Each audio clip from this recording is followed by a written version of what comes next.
Welcome to the second part of this linoleum flooring installation, right? So in the first part, I went over some of the important concepts that we need to understand when you want to do this thing, like preparing the subfloor, preparing the areas that you're going to work with, and understand how you want to cut and how you want to do this thing the right way. I suggest you to go ahead and take a look at the video. It's going to be in a little segment over here.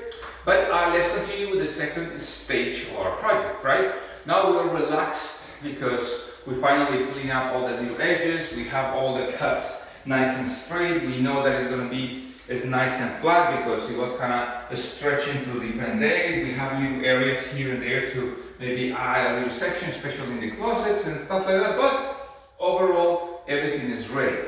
Now, some of these floors do not require any type of glue, any type of adhesives. They claim to be just something that kind of stick on the floor, and that can be true. But sometimes in some occasions where you have little ones, so you're moving things around, I learned that you may be able to drag a little bit of linoleum, right? And you don't want to do that stuff. So for that, just to prevent, I'm going to go ahead and use this type of glue. Obviously, where you have seams, you need to, and those seams you have to put some glue. But in this case, I'm going to use this multi-purpose floor adhesive to go ahead and put around the perimeter. What's the perimeter? All around these areas over here before I put the shoe molding, right? What I'm going to use is this 1/8 of an inch triangular trowel over here, right? It's really practical. It has some sort of like angle over here, so it will allow you to work really well. And what we're going to do is we're going to just lift the linoleum up a little bit, spread it, and then put it back down. That's pretty much what we're going to do. And obviously I'm going to show you in a moment how we're going to do this part. It's practical, it's easy. Keep some things to clean up with. If you want to have like a little piece of maybe like a plastic bag where you can sit this down, you know, you don't want to mess around with your flooring, right? So that's what we're going to do. Now in this stage, now you have to worry about something else. I'm going to leave it for the other video, but here you have a nice seam. Obviously we're not following this line over here because it was shifted. We are right at 12 feet, so we want to make sure that we preserve as much flooring as possible. So in this case, we just moved a little bit, but you shouldn't be worried about the stuff. We're going to have a door over here. That's what we finished. Once you close the door, you're not going to see the difference. And besides that, we're going to put a little trim over here, a little threshold, right? It's nice and flat. In this case, the one that we got is aluminum. Maybe you can paint them, maybe you can find something that is close to the color that you have, right? Anyway, we're gonna go ahead and put glue on both sides. We wanna make sure that it's nice and stuck together. And after that, we wanna go ahead and put our quarter round, right? This is the quarter round that we're using. I'm gonna show you in the other video how to cut it.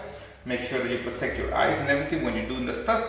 And that's it. So I'm gonna show you how we're gonna apply this material on the surface.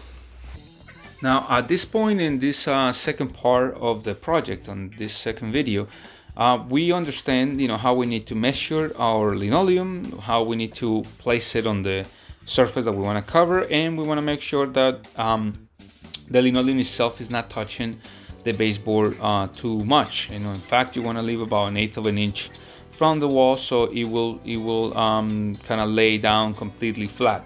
That's one important thing to remember. Now, the other thing that you don't want to tear your linoleum apart by kind of pulling it too hard, especially around the frames where you have all these small little cuts that kind of follow the contour of your moldings. That's because when it's there, it's fairly easy to tear it if you just pull it too hard, right? So we want to go ahead and apply with this 1/8 of an inch or 1/16 of an inch trowel some of the glue on the perimeter. So again, like we said before, we cover all those areas well, and it will help us to maintain the linoleum in place. I've seen sometimes that linoleum just moves in and is annoying. So with this, you don't have to go crazy and apply glue to the entire thing. But also it's going to give you a nice support over there, and it will keep the linoleum in place. Now, obviously in between those seams, because you're putting glue, a little excess of glue is going to come out. So some people may use something just to kind of tap that down to kind of pull as much glue as possible. In my case, I like to just kind of use my hand and just go over it. and both sides, and just kind of pull out whatever excess glue I have and clean it with warm water, warm soapy water, right? So you can use your sponges or you can use a rag, and that rag or a sponge can be used throughout the entire project. The good thing about it is that once you rinse it inside your container, you can keep on going and cleaning. You don't want to have that, you don't want to let the glue dry there because it's going to get hard to remove, and you have to do it mechanically, meaning that you need to use some sort of chemical to be able to remove it, or now you will enter into another issue there that you don't want to touch. So it's good to move around like that. Now the other part in this video is to show you this different, because the important thing is to show different situation. In this one we want to follow the lines inside the bedroom so it doesn't look kind of weird, but our roll is in another direction. So we want to go ahead and open it up and kind of unroll this thing and make sure that we roll it in a way that is easy for us to kind of lay down. So that's what we're doing. We're gonna go ahead and pull it, and we're gonna stretch it and fold it in a different way, so you have access to the line itself. You're able to maneuver your roll really well, and you can place it in the area properly. So now obviously remembering that we need to make sure that we leave a little excess so it can overlap right at the middle of the frame, in this case, where the door stops. So you want to make sure that it kind of goes over, and you can make that proper cut and allow the seam to look really nice, the transition look as clean as possible. So you also have a transition that is about 2 inches wide, so it's very forgiving. But in this case, the more practical you are, the more precise, the better, because you're not going to have a chance to show some of the areas without any type of linoleum, right? So now we are following in